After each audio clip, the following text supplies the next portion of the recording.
I don't want to sound this like a eulogy, but it's more of a celebration, really. Time passes for everyone. Eyesight fails, as does reaction timing. With me, it works like the spirit is willing, but the flesh is weak. It's the first time I've ever quoted the Bible. Thanks for traveling around with me on this road for the last half century. All of you, thank you very kindly. It's been a hell of a ride.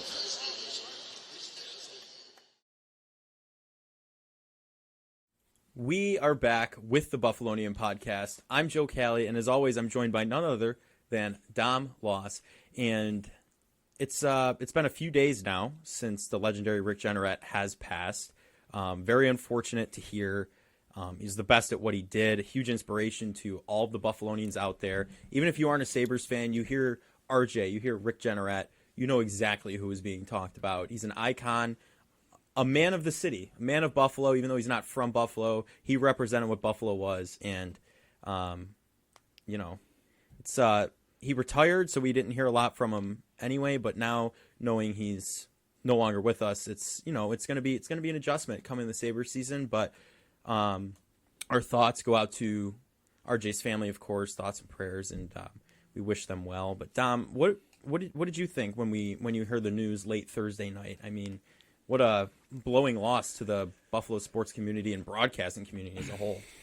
Yeah, I mean, I think you just immediately remember all the great moments you had with RJ, and obviously, his last season, what a send-off they gave him on RJ night, and his final call being Casey Middlestat goal. Of course, it's a Middlestat goal, but whatever. I mean, yeah, I think it's pretty tough. It's a childhood.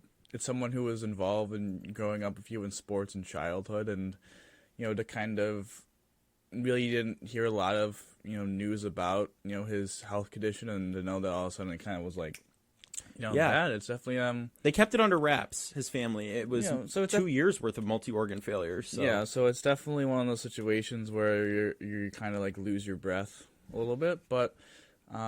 It's great celebrating RJ and what he did to, create Sabres fans like you and myself and Moose, the producer, and, so it's heartbreaking, but I know the Sabres did a fantastic job, the last couple of days, talking about RJ and, celebrating the great life he had, and also what they did his final season, and what they're probably going to do in the beginning of this season will definitely be very, very interesting to see what they do. Yeah, his name's in the rafters already, so it'll be probably a big spectacle, and I'm looking forward to it. But we do have a little bit of Sabres news today.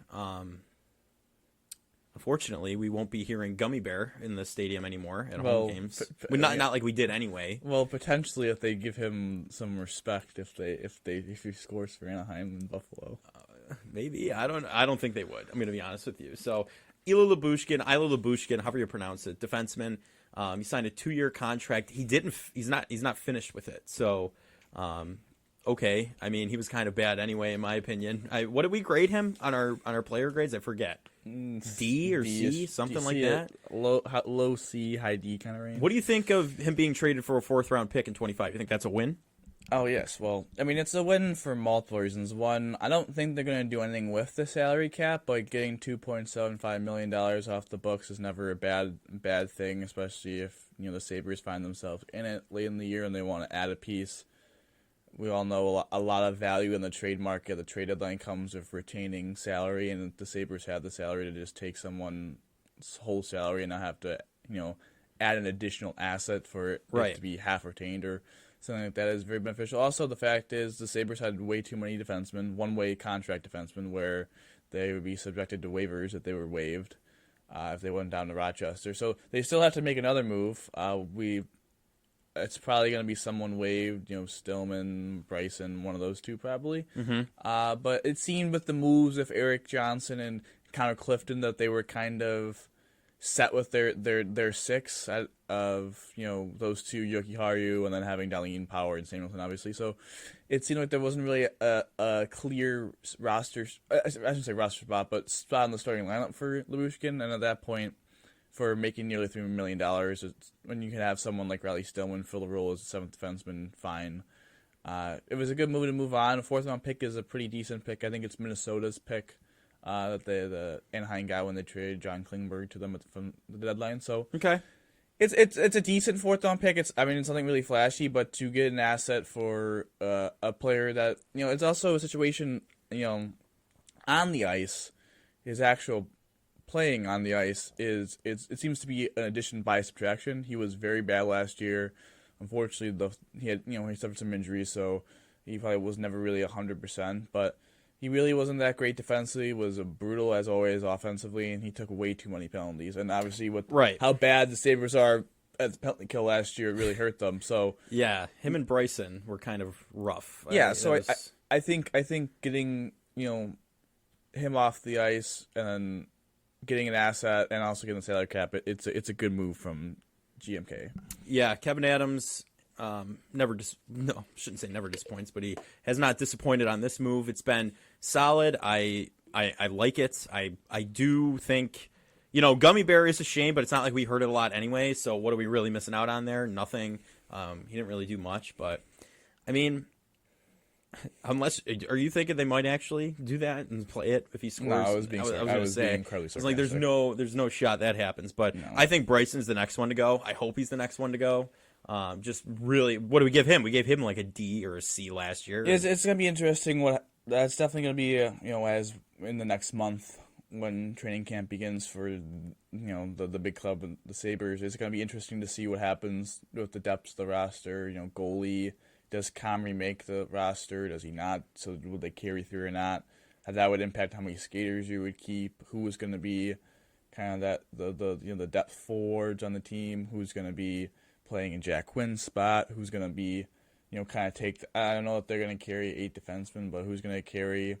I mean, if they carry only 7, who's going to be the 7th and who's going to be the odd man out? So there's definitely a lot of position battles and definitely a unique off-season still kind of ahead before we actually get some actual game film.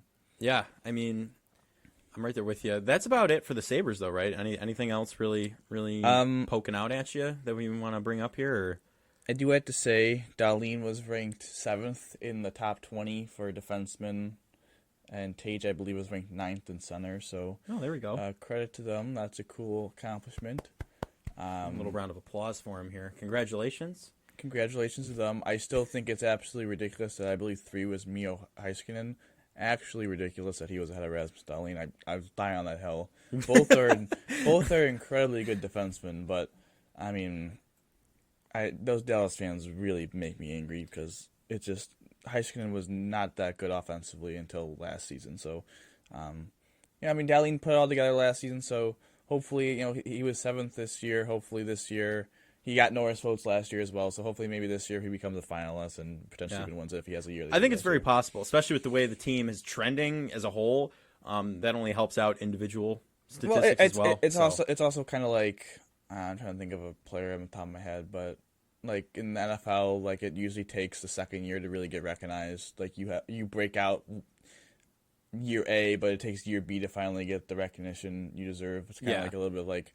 I guess if you want to say like of Jordan Porter finally making first team All Pro, like he played at first team All Pro levels for a couple of years, but it took him that resume and that build up the reputation to then finally make the honor. So I think that's the situation with Dahlin is that last year he made the jump to being a North, a top 10 legit top 10 defenseman. This year I think he'll take another jump to be a top 3 and. Who knows? Maybe one day our guy will be number 1 on that list. Hey, don't write it off. I mean, Dahlin trending upward for sure. It's going to be exciting to see this team. I mean, I've talked about this before, but most recently I've been talking about it, and it's like, yes, the Bills are always exciting. They have been for the past few years, right? Like, especially since Allen's come onto the scene and the team's really taken that jump to deep playoff pushes, right? The Sabres, I mean, mediocrity for the longest time. And,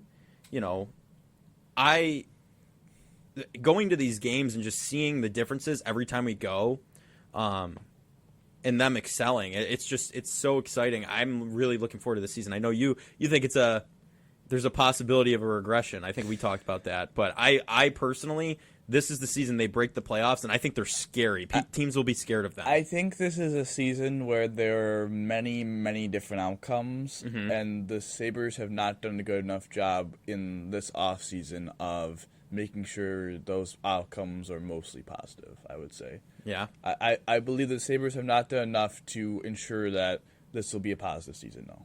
I think that's objectively true. Like, when you only add two really kind of third-ish pairs right shot defensemen, and you're only kind of adding Devin Levi and, you know, kind of growing up and in, like, that's great and all, but that doesn't mean, you know, there's possible for people to regress. I mean, there's some people that might not take the jump. You know, we kind of saw that with Peyton Krebs and all that. Like, some players may never take the jump. Some players may have a down year. Like, Jeff Skinner has been the definition of that. And then it's hard to be a rookie goaltender in the league. So, and they don't really have a legit goaltender. So, I sound very negative. I still believe that the Sabres have a good chance to make the playoffs. But I think there's a sense of realism in what you're saying, But too. if you're being real, the Sabres organization has not done a good enough job this offseason to ensure that this season will be positive.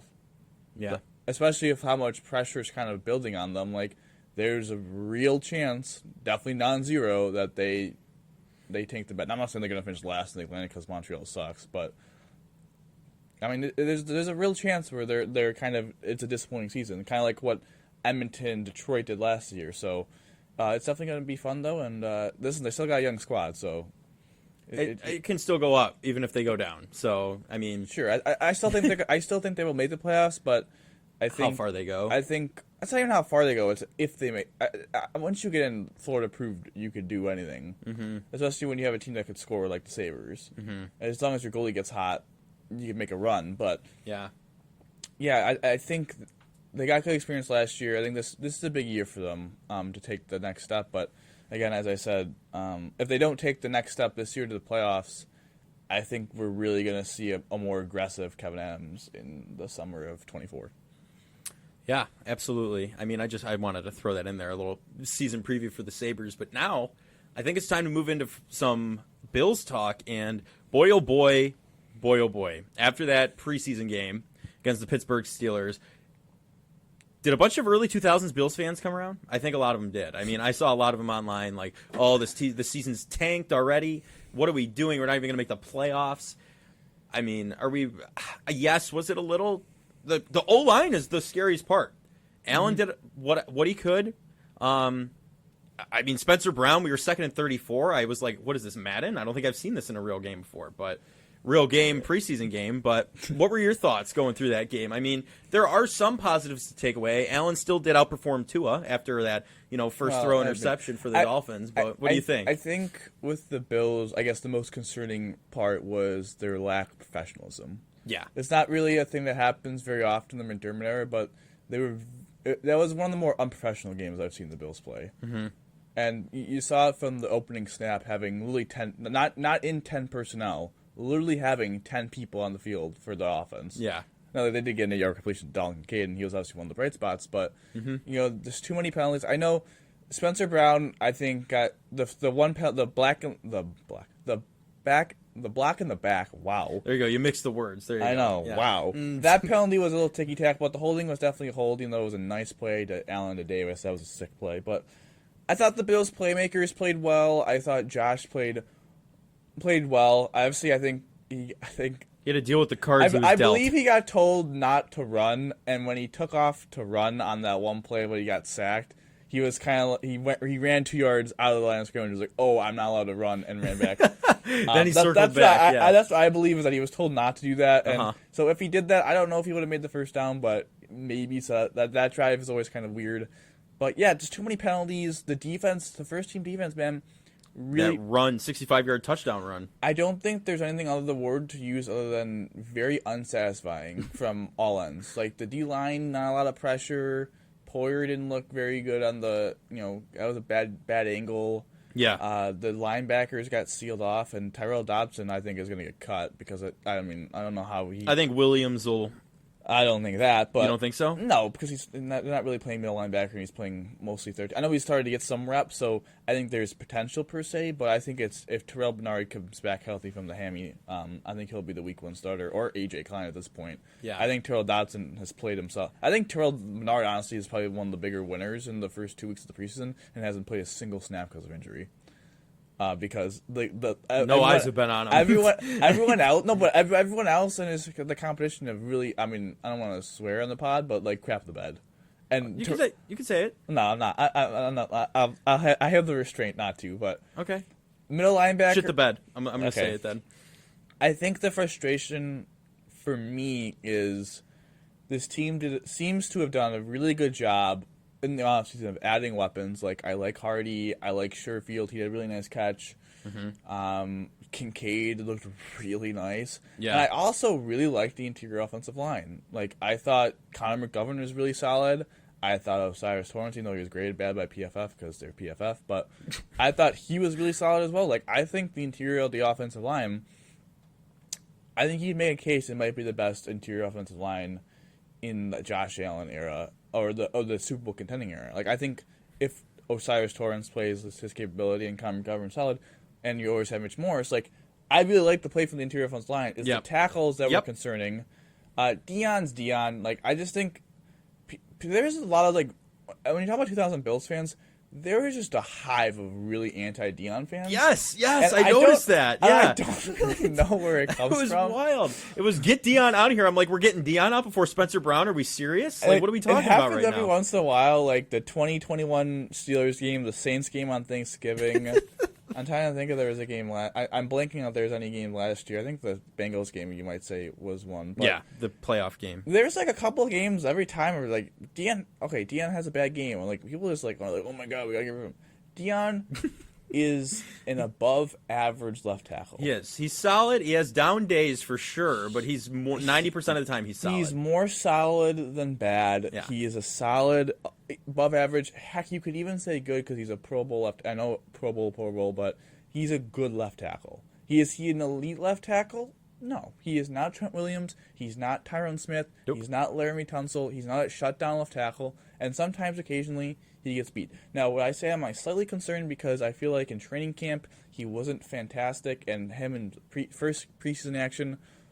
I think his first preseason action. I can't remember off the top of my head if he played. I don't remember if he did either. I think he did because I think the offensive line did, but I'm blanking on that. But not great in the first game action. So I think, yes, you could be like, okay, that's a little concerning, but Deion usually turns around. Spencer Brown, that's a concern. And it's a position where the Bills, middle linebacker, offensive tackle, knew that they had significant problems at both and didn't really address it and didn't really add competition. We just kind of ran it back. We signed Brandon Shell in June 1st.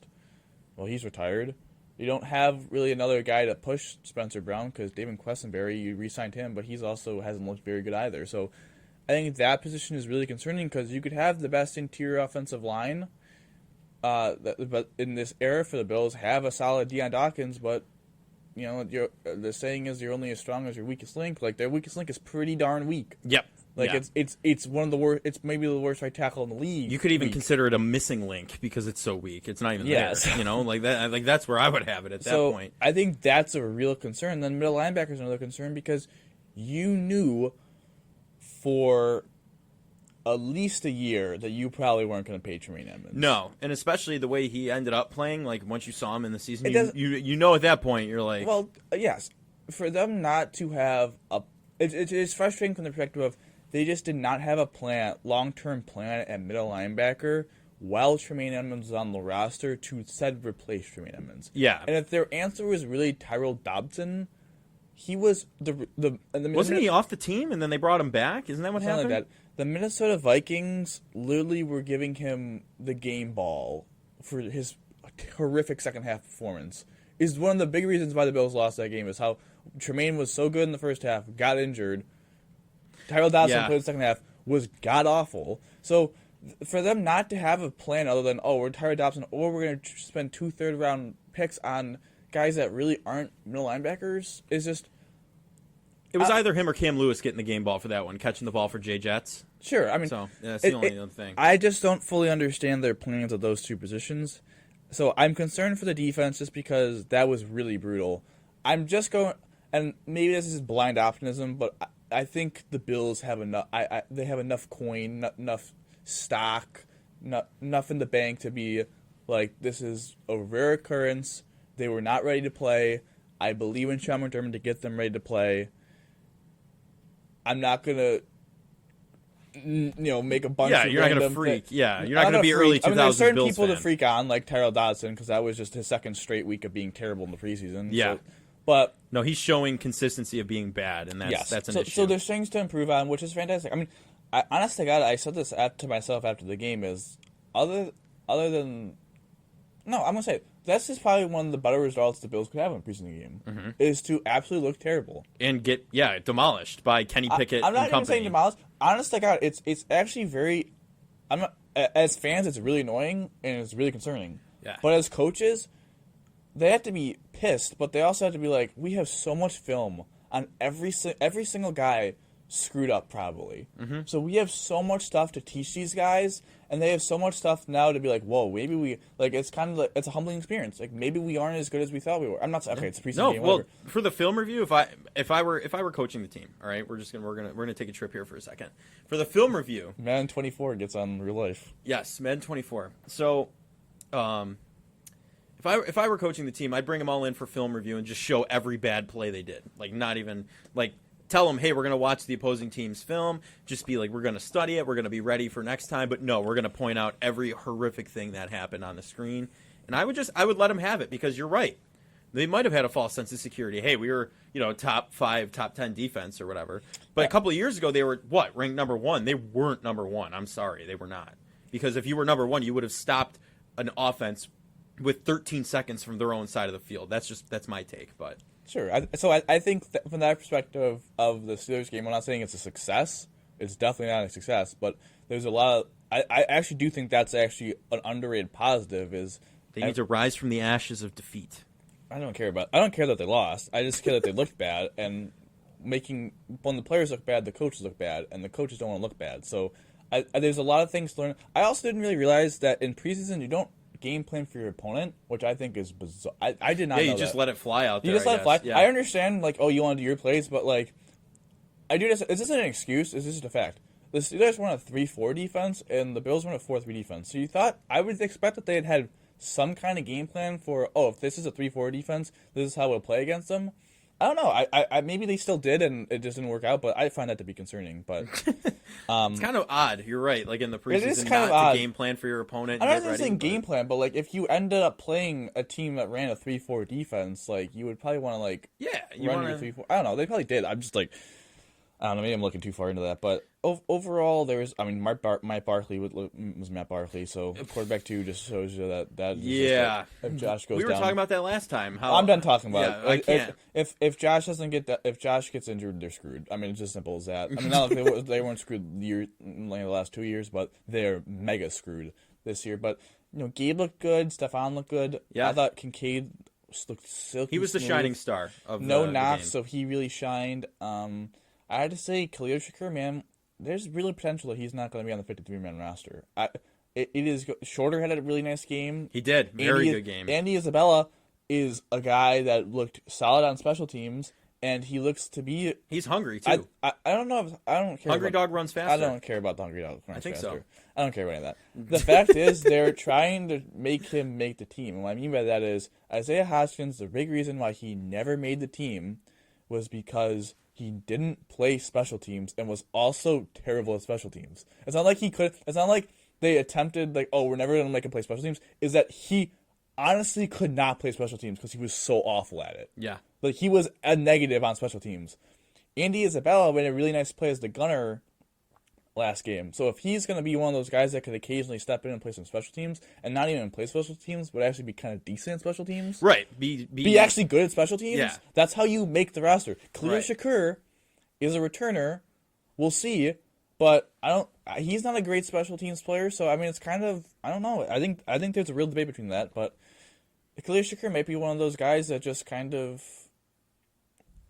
it has a He'll lot float of down to the potential. practice Has a little bit squad. of potential. Yeah. If he gets cut, he's gonna get picked up. But Yeah. he seems to be one of those guys that he makes a nice play every once in a while, but needs to be more consistent. It's gonna be interesting if he makes the roster. I think it's a lot closer than I thought. I thought Khalil Shakir was potentially going to be wide receiver 3 and playing the slot, but obviously Dalton Kincaid passed him. I don't want to say passed him up, but like for the slot role. Right. Also with Sherfield and Hardy, like both those guys are ahead of him. So at that point, like if you're wide receiver 5, I'm excited to have a versatile wide receiver core this but year. like, but if you're wide receiver 5, you also have.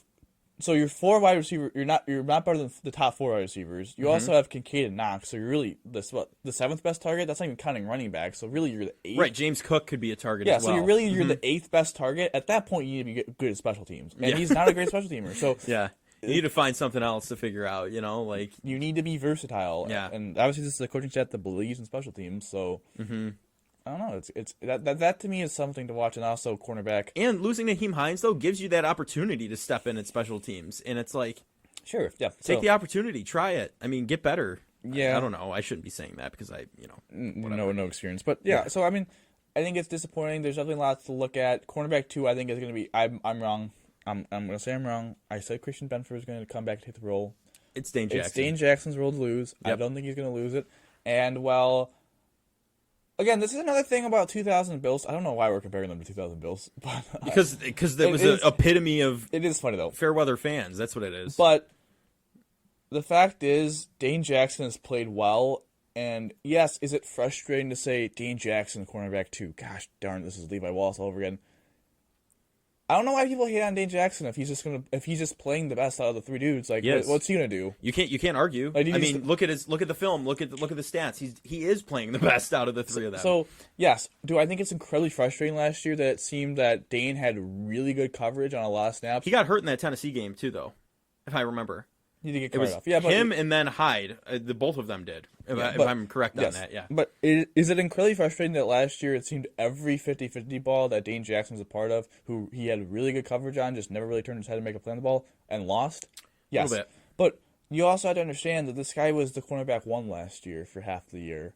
Right, now he's going to be splitting it with Trey White, and it not cornerback 1, but splitting the field with Trey White. But now he's going to be cornerback 2. He's not going to have the responsibility of having to guard Amari Cooper, No, Tyreek and Trey Hill. looks good. I mean, I don't know if he guarded Tyreek Hill because I think he was injured. Elam might have. So I think, again, Dane going back more into that cornerback 2 role probably helps him out. Mm-hmm. Benford's solid, and Elam. Little handsy still. I think Joe Marino said it best. I was listening to him the other day. You could try so. He seems to be trying so hard that he just can't stop making mistakes. Yeah. And I think that's a really good analogy, not analogy, but really good saying of, I do think it seems to me that Elam is trying so hard. He's thinking to be about perfect, it too much. Yeah. that he's just not playing naturally free football. And that's why you get all these holding penalties. It's like, no, dude, you're in good position. There's no reason for you to hold. There's no reason. It's kind of like, well, it's like when he got drafted, they were talking about it. He's really hard on himself. He attempts to be perfect. There's no perfection. You need to, I'm going to quote Top Gun Maverick here. I'm going to go a movie quote, okay? Don't think, just do. Like, you have to think a little bit, of course, but go out there and play your position the way it's meant to be played. Stop overthinking and trying to be perfect. Sure. You're not going to be. Like, at the end of the day, you got to just go for it. He's a smart football player. Yeah. That's why they He's drafted proven him. that. Yeah. He obviously knows the scheme of being a smart football player. He's just got to let go and just let his instincts fly. Yeah. But too many holds, too much inconsistency. Same thing kind of with Shakur. I'm not saying he's going to get cut or traded. I mean, he's a little different from Shakur, obviously. Yeah. But there's a potential that he's a game day inactive, sure. Because, again, he doesn't play special teams. And, you're going to have Benford as the third outside corner. How many more guys can you really have as your... Especially when you have, probably going to have Rapp, maybe Hamlin active, so you have 4 safeties. Your top 3 outside corners of Jackson White, Benford with Taron Johnson, Saran Neal. That's 9 defensive backs. Yeah. That's a lot to have as a game day, and then having a 10th one, Elam, who doesn't play special teams.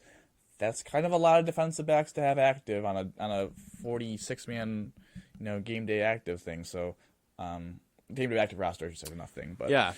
I don't know. But I mean, I guess we're looking for. I don't know what I'm looking for in the third preseason game. I don't know if I'm even going to watch it. I'm going to be 100% honest with you because it just watching this one. I don't know, like didn't make me as bad as like we've been talking about the early 2000s Bills fans, but it just kind of was like, okay, why am I putting myself through this? You know, like it's preseason. Like you said, they're not even playing to go after the other team pretty much. They're kind of just running their plays they want to run and seeing if it works. But it's more of a joint practice. Yeah, it's a scrimmage, you know? It's at the end of the day, that's what you're dealing with. So, I don't know. They're playing I don't even know. Chicago. Yeah, they're playing the Bears. Return to Tremaine Edmonds. I don't know how that's going to go. I think for me, it's going to be interesting if Josh plays. I think Josh looked pretty good last week, so from my perspective is I don't think he really needs to play. Like, he had the warm-up. He looked pretty good. I know the offense didn't really score any points when he was in. I mean, they moved the ball a little bit, but obviously penalties and inconsistencies was a big reason why they didn't find success. So maybe they want to hash all that out. I would like to see definitely the starting offensive line get a lot of play, though. I'd honestly like the starting offensive line to get probably half football. Like, I really think they need to get those guys in there for a whole half, even if it's just Matt Barkley or Kyle Allen behind center. Really, you think they give Allen any more reps? I think there's definitely potential for that. I think maybe a drive or two. I mean, listen, Josh played the third preseason game, I believe, the last 2 years before this. I was weird that he was playing the second preseason game. So I think Josh may play a little. I mean, we'll see. I think it probably I think they'll give him a drive to score, and then I don't know if a drive to score. I think they'll give him 2 drives. You think? I just think after what happened last week of the inconsistencies, I think they would want him to. They got to give him a little bit to kind of get out there. Yeah, just feel himself a little bit. You know. Yeah, I know. I mean, it's the preseason. At the end of the day, that's kind of how you have to think about it. I know. I actually put a poll up on X, and I was like, is the preseason excuse valid, or should we be absolutely worried? It was 60-40 absolutely worried and valid. I don't know. Like, I really am not, because most times, too, your preseason playbook is not what you're going to be running in the regular season, too. I'm not worried about the team. I think you'd be worried about certain positions in the team. Yes, not the entirety of the team. I think they're going to perform the same. I think you could be worried about individual players. I don't think you have to be worried about the team. I think because there's funky results that happen. I think the Bears beat the Chiefs last year in the preseason. So the preseason is really weird. It's basically, as I said, just joint practices. So, I mean, I as you said, you might not even do some of the plays you run in preseason and in the regular season if they don't work. So it's more just a rehearsal for the regular season. As it says, it's a preseason game. Right. So, and with the 2 tight ends healthy together? So I disagree with the fact of, worrisome. I think, yes, you could be 100% worried about right tackle, right, middle linebacker, what the heck's going on with Kyrie Elam, what the heck's going on with Khalil Shakur, like, what's quarterback 2, like, there's stuff to be concerned about, and you could be worried about certain stuff, but to be like, oh my god, I'm so worried about this team. Yeah, that's a tad much. It's a tad much. If they play like this against the Jets, it's like, wow, this is really, I don't want to be one game in, but one game in, this is really concerning. Then I think when if they play like this against the Jets, then you could kind of be like, whoa, this is really worrisome. Playing a preseason game against the Steelers, come on. Yeah, we're better than that. No, we are. We are. We are. Yeah, we're better. Whatever. I'm not even gonna talk about it anymore because I think it's just beating a dead horse at this point. But I do want to get into a little bit of just league talk here, and also just mention this is the final episode of season 2. No, we're not making as big a deal of it as we did at the end of season 1, but we're gonna take a week hiatus, get all of our ducks in a row for the start of Bill season, and we'll be back with season 3 of the Buffalonian podcast. It's wild. We're approaching 100 episodes too. After this one, there's going to be 5 or 4 more. One. Yeah, this will be 95. So 5 more episodes. Wild. We'll have a special coming out for that. That'll be fun. But first, there's an infamous Fox Sports whatever. What's the first things first? Is that what the program is? Indeed. Nicholas Wright. He's kind of a Mahomer. He doesn't really like Josh Allen, it seems. He likes to go after clicks, as we'll say, but he likes to attack the Bills fans. Not attack, but rile the Bills fans up. So if you could play the clip, we got something for you here. Yeah, welcome to the party, America. Some of us had Mahomes Burrow as 1-2 all year last year.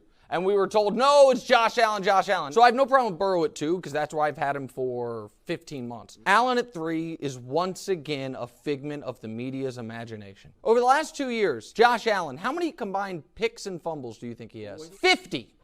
5-0. There's only other guy in the 50s is Matt Ryan, it drove him out of the sport. He was like, I'm out of here, I'm gone. I will just give you, again, it's a very basic stat, but passer rating by year for Josh Allen and his ranking in the league. And much like his game by game, it's a bit of a roller coaster, and nothing tells you it's elite. Nothing. In 2020, it looked like he was on the verge of becoming elite. And then in 2021, he took a huge step back. Last year, he took a bit of a step forward. And then Brew will try to do this fancy math on, but he's an all-time playoff great. But he's not. He had one good playoff run. That's it. And by the way, that one good playoff run, he went 1-1. In 2021, he was awesome. In the rest of his playoff career, he has not been. And so why is he a top 3 quarterback? Tell me. I can't help but just sit there and laugh. Like, I really can't. I mean, he's clearly trying to get a rise out of Bills fans, but I did a little research after seeing this today, okay? He glosses over Burrow's playoff statistics, okay? He just shows Josh Allen's and only a select few of the said stats. So here I made today, I went through, and I've compiled all of the playoff statistics. So Burrow only bests Allen. And by the way, none of what Nick Wright said was wrong. I'm not trying to argue regular season stats. Everything he said was true, okay? But postseason, he glosses over the glaring differences here. And I also have more than what's on here. So Burrow's 5-2, and he has a higher completion percentage by 4%. A little under, whatever the decimal, whatever we're doing there, 3.5. Allen's played 8 games. He's played 7, of course. Allen's 20 total touchdowns for 6 turnovers. He's 10 total touchdowns for 4 in 1 game less. Allen has 17 passing touchdowns and 4 interceptions in 1 more game than he has, and he's got 9 and 4. 9 touchdowns, 4 interceptions. So, I mean, right there, production-wise, I think Allen is just that freak athlete, though. I mean, we talk about it all the time. Burrow is that better pocket passer, better... What do you want to call it? What would you say? How would you describe Burrow? I guess stereotypical quarterback. You know what I mean? Like, I feel like just kind of pocket passer. Like, what are your thoughts before we go through the rest of this? I think he's a little bit Drew Brees-ish with a little bit more athleticism, kind of. Okay. Kind of a guy that beats you with inside the pocket, but can also... He's not Tom Brady. Can also use his legs. I don't know, he has like that mentality a little bit. I don't know. I think it's an interesting conversation for who's the second best quarterback in the NFL, and I think it's close though. I don't think you know what I mean. Well, it's close. I mean, I think I still give Burrow the edge. I just wanted to bring this up. I think Burrow is probably number 2 based off of the playoffs last year. He was better than Josh, and that's pretty much true. I mean, Josh had a very good counting stat game against the Dolphins. Like, he threw for over 300 yards, had a lot of rushing yards. He's also one of the biggest reasons why the Dolphins were in the game. I mean, the fumble that went for a touchdown, the 2 interceptions, the 1 interception that was really, really bad that kind of swung the momentum when it was 17-3 and going for a kill shot. Yeah. So you live by the sword, you die by the sword of Josh. And sometimes it gets him shot. It gets him stabbed. Like, you just kind of die by it. Like, I love Josh. His ceiling is higher than Joe Burrow, but consistently Joe Burrow is probably a little bit more consistent than Josh. And when you play in the playoffs, sometimes people would probably prefer a more consistent quarterback, especially in a 1-game in or out scenario. Like, if this was like a best of 5, like, yeah, you probably want to do the high ceiling that can probably carry you, and that's Josh. Joe Burrow, a little more consistent and a ride or die. You know probably what you're going to get from Joe Burrow. Where in Josh, you kind of sometimes, you really don't know what you're going to get. And last year, I think it's interesting. Last year, obviously with the injury of Josh, the first half of the year, he was kind of on Mahomes' level in terms of EPA per play. Still had a decent run at the end, but obviously the injury hampered him. Joe Burrow has never had a more efficient offense in a year than Josh Allen. Mm-mm. And you could say Joe Burrow also has had better weapons than Josh Allen. I think that is a very interesting debate. I think it's probably Joe Burrow. I think he has more high-end weapons. I think Josh, until last year, had more depth weapons, like having Emmanuel Sanders, Cole Beasley, Gabe Davis. I think in 21 was probably more depth per se, maybe, but high-end weapons probably went to Burrow. And last year, both offensive lines are bad. Yeah. And Josh they both have consistently had pretty weak offensive lines. Right. So I think there's definitely a debate for Burrow because he has the one over Allen. He outplayed Allen in that game. And he's been in a Super Bowl. I don't care about the Super Bowl that much. I mean, Josh is better than him in 21 all year. And I just think the second half of the year, Burrow was probably... Second half of the year, Joe Burrow was better than Josh Allen. Mm-hmm. And in the playoffs, Joe Burrow was better than Josh Allen. Now, you could argue, again, the injury. UCL but for Josh. Now this is why this year becomes interesting, is because Josh is healthy, Joe Burrow's healthy. Let's dance. We'll hope Joe Burrow's healthy for the majority of the season. His calf injury currently. He'll probably be healthy, but... I do want to... Let's see, because after this year is the year we're really going to see where Josh truly lies. Right. Because if we have another year where he kind of has a good year but then falls apart, has a bad game in the playoffs like he did in 22, then he doesn't really have a claim to be the second best quarterback in the league. I gotcha. No, it makes sense. Do you mind pulling the graphic back up? I'm going to just run through the rest of it, and I got a little tidbit in there that's not on there that I want to throw your way, if you're okay with that. All right. So, Allen's total passing yards, 2,334. Rushing yards, 417. Total yards, 2,767. So, Burrow's at 1,927. So, one game less. Again, Allen averaged about 7.6 yards passing yards per attempt and 6.6 rushing yards per attempt. Burrow's at 7.3 passing and 3.9 rushing. But that makes sense because he's not that rushing freak athlete. And Allen has a little higher passer rating. They're both in the 90s. But Allen has more 300-plus yard games at 4 to his 1, to Burrow's 1. And then 3-plus passing touchdown games. So, and he's had 0, of course, Burrow. But there is one thing. This is not on the stat list here. So, for the Bills, times when the defense allowed 25-plus points in the playoffs, 4. Times where the defense allowed 20-plus points, 6. Takeaways, 5 interceptions and 2 fumble recoveries, okay? So then, with the Bengals, times the defense allowed 25-plus points, 0 times. Times the defense allowed 20-plus points, 3 times. Takeaways, 10 interceptions and 3 fumble recoveries. So, at the same time, you know how I made that comment about, if we had a good defense back then, we would actually be able to stop a team with 13 seconds on their end of the field? Mm-hmm.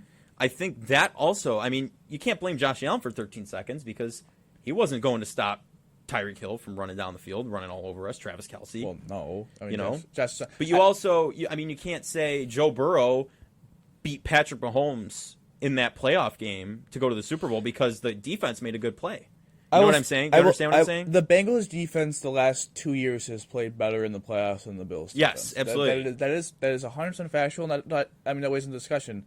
It's also true that they've both played equally fair quarterbacks per se. The Bills played Skylar Thompson, Mac Jones. Obviously, then they played Mahomes and Burrow, and they didn't really even play Mac Jones. They kind of stomped him into the ground. Well, but they played those guys, and then the Bengals the last 2 years have played Derek Carr, Tannehill, Mahomes, Stafford, and then last year they played Huntley, who's a Pro Bowl quarterback, but really not. Oh my God. Allen and Mahomes, and their defense has been better the last 2 years. And I think you would say that the Bengals have played probably tougher offensive competition than the Bills have, especially with Miami being so weak with their quarterback injuries, and the Patriots kind of not being known for offense. And both of them have played Kansas City, and obviously they've played each other. So, and the Bengals have played better against the Chiefs, defensively. So yeah, well, yeah, Mahomes was winless against them until there is 1,000% really good, evidence on both sides. I would agree that I think some of Burrow's evidence for him is a little teamish, it's a little more of the team has played better in a certain thing, yeah, a more Bengals thing. But I also think some of Josh's thing is also some of Josh.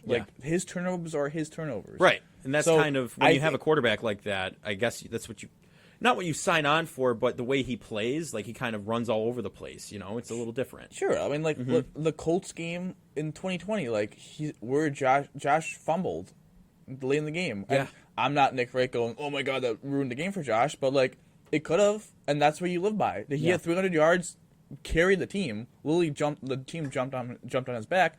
At the end of the game, he fumbled, and it nearly almost ended their season. That's just the fine line you have to live with Josh. I mean, he played a phenomenal 2021 playoffs, no doubt. Probably the greatest 2 games I've ever seen someone play back-to-back. Mm-hmm. At the end of the day, though, it's what you do next. Right. And as Nick Wright said, he went 1-1. I don't care about that. Right, exactly. But I don't care about wins and losses. I think that's stupid. But what did he do next? Well, what he did next is he had a kind of topsy-turvy game against the Dolphins in the playoffs that let a team that should not have been, a 3-point game be a 3-point game, and he didn't play well against the Bengals. Now, again, is there factors of injuries in place? Absolutely, but that's what happened next. So now it's for Josh is like, what can you do next? Can you rebound? Not even get a 21 form, but can you be more consistent in the playoffs? That's the challenge of him. All quarterbacks have challenges. Even Patrick Mahomes did with the turnovers in 2021. He ended up fixing it and won another Super Bowl. It's as much as I love Josh, and I believe Josh has all the capabilities to being the second best quarterback in the league. He's got to go out and prove it. He doesn't have it right now. Not a lot of people are probably giving it to him right now, and for him to get it, he's got to go out and do it. And I don't know if it's he has to win the Super Bowl this year, he has to win the AFC this year. I don't know truly what is the at the end, if he does blank by the end of the year, he is quarterback 2.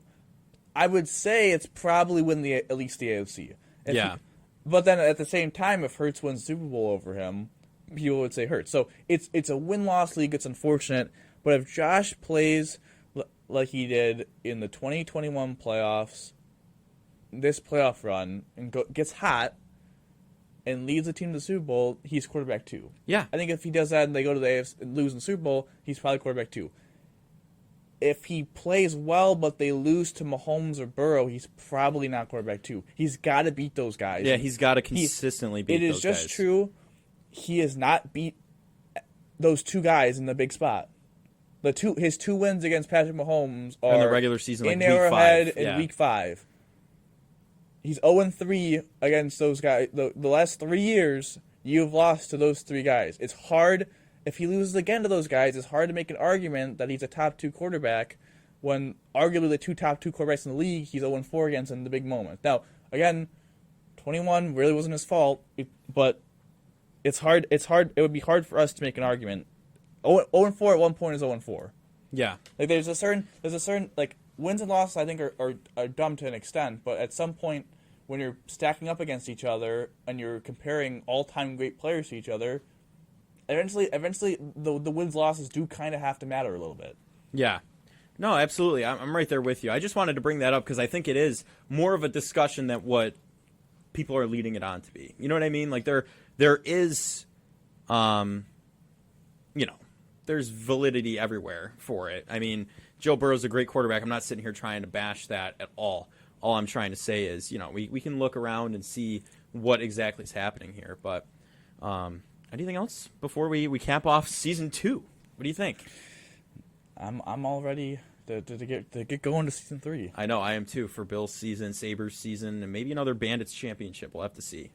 We'll be there with you every step of the way. But for season 2, that's going to do it for this edition of the Buffalonian Podcast. I'm Joe Callie, and as always, I'm joined by none other than Dom Loss. And Dom, for season 2, how do you always end these, buddy? Go Bills, baby. Go Bills.